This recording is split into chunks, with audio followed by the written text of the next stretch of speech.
So this is the introduction of Bab Salatul Istisqa. Istisqa is when a person, now the Imam decides that he wants to go out and he wants to pray for rain. And this is an announcement that is usually made by the ruler. And it is also, this is another point that I wanted to mention, and this is very important, is that the ulama have mentioned that it is allowed for the kuffar also to have their own istisqa.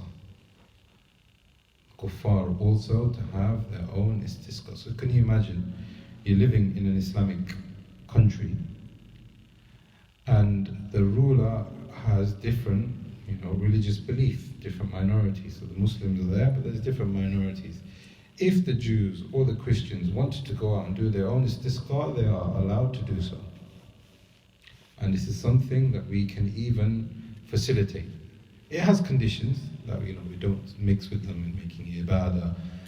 It's done on different days, because one of the hikmah behind this is, imagine if the Jews did it and the Muslims did it on the same day, and then it rained. The Jews will say we are triumphant, the Muslims say we are triumphant. So there are different conditions of the ulama of faith. Muhammad Uthaymeen rahimahullah in Sharh al-Mumti' talks about them in detail, but he says that Ahl al-Dhimma are allowed to have, and the Amir facilitates this for them. Now let's think about this for a second. Islam, if it wanted to kill the kuffar, A, wouldn't have Ahl al-Dhimma. B, wouldn't facilitate this for them if we had genuine hatred towards them. We don't. We have enmity towards their belief. But even enmity is a very strong word. Time again is translated in this manner. Enmity and hatred and what have you, it's there and it's very strong. And we've talked about this before, I'm sure also, that the translations, Arabic language is a language which is over-exaggerated because of its purity and because of its richness. You translate that over-exaggeration into English, then it will have a very, very harsh message.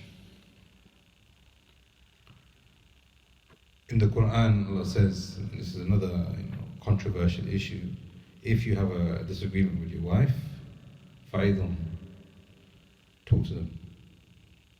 And then, if they don't listen, وَحْجُنَّ فِي الْمَضَاجِعِ, don't sleep with them. Could you imagine the Prophet ﷺ ignoring his wife in a manner that's been translated? But then the last thing, فَضْرِبُوهُنْ, beat them, strike them, hit them. These are the translations that you find in the English Masahif. It's completely incorrect. Completely incorrect. Again, darb here is a language of richness and exaggeration. You can't convert that into English unless you do it properly. So again here, Ahl al-Dhimma, we get along with them, we respect them as human beings, we wish khair for them, we exchange gifts with them, we socialize with them to a degree, we facilitate them in the acts of worship. But also, what is very important from this, that we set aside a day and a place for them for istisqa, is A, we are trying to create a cohesive society. We're not trying to shut them off. We're not trying to attack them.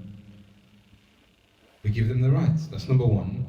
But number two, imagine, okay, they've gone and prayed, and we've satisfied that for them. Whether it rains because the kafir supplicates to Allah or not, that's irrespective. But what happens now is that when it does rain, what happens? We all are united with the sense of building an economy. The Muslims and the non-Muslims alike.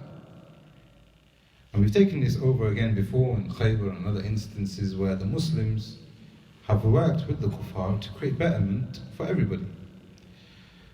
So this, again, it's very important that we understand the Sharia for what it is and we contextualize everything, including ayat of jihad, including ayat of enmity, including ayat of everything. There's no point of shying away from it, but we put it in its proper place.